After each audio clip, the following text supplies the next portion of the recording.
북한이 유엔 안보리 제재 이후에도 지속적으로 해왔던 북한 석탄 수출이 최근 2달간 중단된 정황이 포착됐다는 소식 전해드렸는데요. 북한 경제 전문가들은 북한의 광산이나 철로의 침수 피해 가능성을 지적하면서 홍수 침수로 인한 채굴 작업 중단이라면 북한 경제에 또 다른 타격이 될 것이라고 분석했습니다. 함지하 기자가 취재했습니다. 집중호우와 태풍이 몰아쳤던 지난 8월 중순 이후 북한의 대표 석탄 항구인 남포와 대안, 속림항에는 불법 석탄 수출을 위해 드나드는 선박이 사실상 사라졌습니다.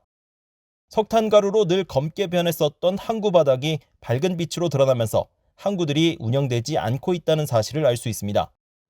북한 경제 전문가들은 이번 여름에 발생한 집중호우와 태풍으로 인해 광산이 침수 피해를 입었을 가능성을 제기하고 있습니다.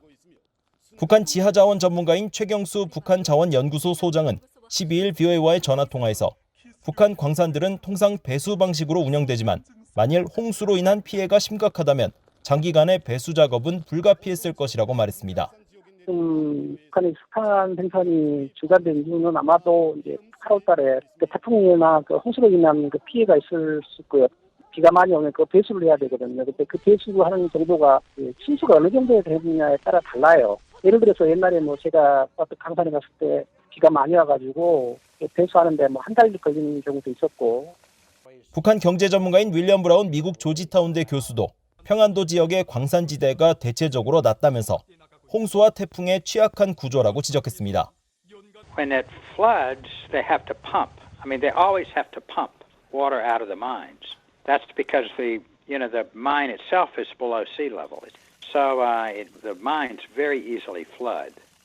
브라운 교수는 북한이 1990년대에도 광산들이 침수 사태를 겪었고 아직까지도 복구 여부가 알려지지 않은 광산도 많다고 강조했습니다. 실제로 북한이 침수 피해로 광산을 운영하지 못하고 있다면 북한 경제에는 또 다른 타격이 될 수밖에 없습니다. 북한 석탄은 유엔 안보리 결의에 의해 수출 금지 대상으로 지정된 상태지만 북한은 지속적으로 밀수출을 하면서 중요한 외화 수입원으로 활용해왔기 때문입니다.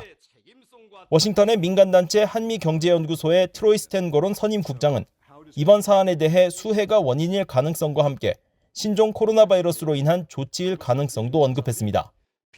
최근 일부 언론들은 북한 내부 소식통을 인용해 집중호우와 태풍 등의 영향으로 다리가 무너지고 철길 등이 끊겼다고 보도하고 있어 철도를 이용한 석탄 운반이 불가능한 상황일 수 있다는 추론도 가능해 보입니다. VOA 뉴스 함지하입니다.